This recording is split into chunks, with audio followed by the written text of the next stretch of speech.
their own. So I could say pot. The pot was hot when I was boiling the water. Okay? And here's your word, pot. I'm going to model for you. Pot. Now you do it. Okay, so you're going to have your students fingertip on their own and have them write their word, giving them some time to work at their own pace. And then you can ask the students, okay, class, in that word pot, what was that first sound that you heard in that word pot? And maybe somebody's answering for you, or the whole class is answering, and you're going to say, great, let's write that together.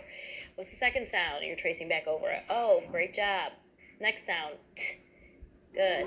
What says t? T says t. Great job.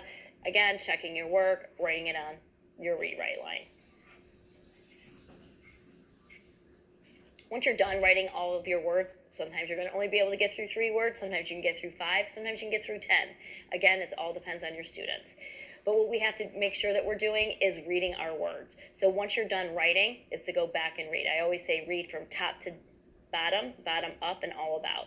So I'm going to put my pen here and we're going to read together. If this is too difficult, if you don't have a smartboard in your classroom, maybe you have these words written on index cards, or maybe you have them written on chart paper to help your students with fluency of reading these words. Okay, so whatever you write, you read. Ready? Pig, hip, pot. Pot, hip, pig. Now I'm just going to jump around and you're going to state the word of where I'm pointing.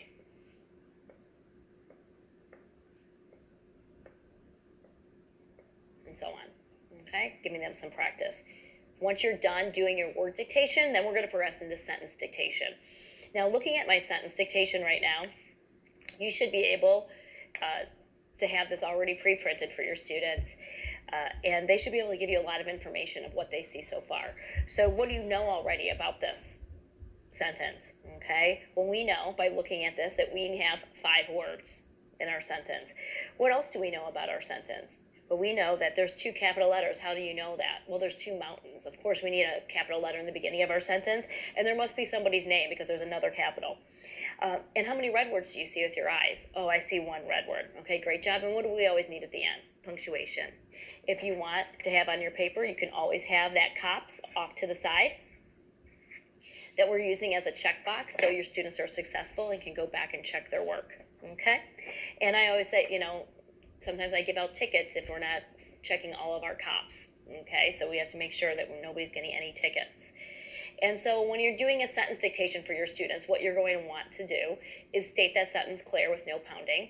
So the sentence that you're going to be dictating to your students is, did Kim pat the pig? Listen again. Did Kim pat the pig? Now pound it with me. Did Kim pat the pig? Pound it on your own. Now I'm going to point to the word lines as I state the words. So it's, did Kim pat the pig? You do it with me. Did Kim pat the pig? You do it. Now you write it.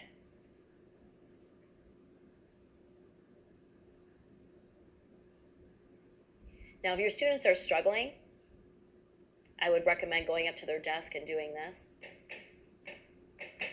Because what that does is a memory technique, and that's going to recall the sentence for them.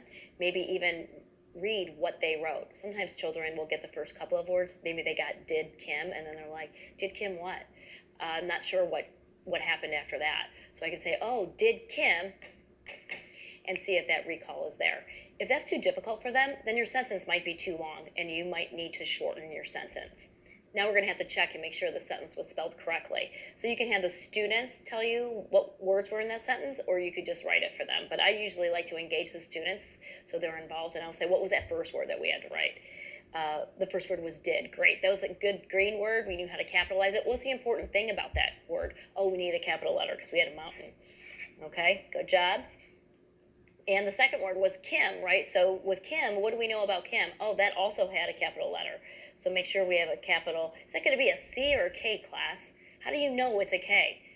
Oh, you know it's a K because it's followed by an I. We know that we use an K when it's followed by an I, E, or Y.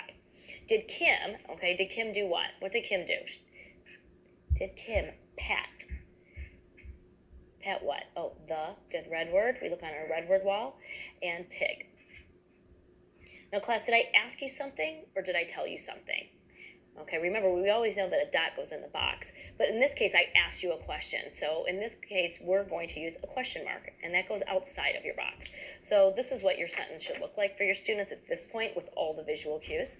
Did Kim pat the pig? Of course, if your students are doing well with capitalization in the beginning of sentences, then maybe you're going to eliminate the mountains. It's all up to you and your students. They're dictating to you what they need. So after this is done, then you would want them to do a rewrite.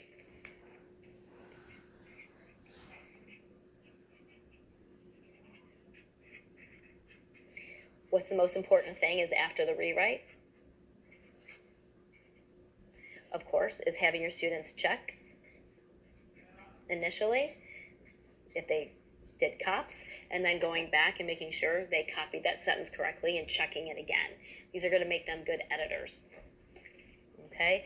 Oh, yes, I did a capital. I have 2 capital letters. Good job. It's organized and neat. I have punctuation, and I have proper spelling. Okay. So now we're going to come back and we need to read that sentence, and we would read it together. Did Kim pat the pig? Good job. And then if you want to continue and do additional sentences, you can do that. What I also like to do, you're not limited to 2. You could do 3, 4, 5. They can even do sentences for homework. But what I also like to do is have them choose a word from their word dictation and have them write their own sentence. That's going to see if children are applying the COP skills. 1, are they using capitalization? Are they having correct spelling? Are they using inventive spelling that we want to encourage as well? Are they organized and neat? And are they using the proper punctuation? So think about that when your students are progressing through this scope and sequence. Okay, so what we've completed is a typical Monday. And with a typical Monday, you would be doing a 3-part drill and then moving into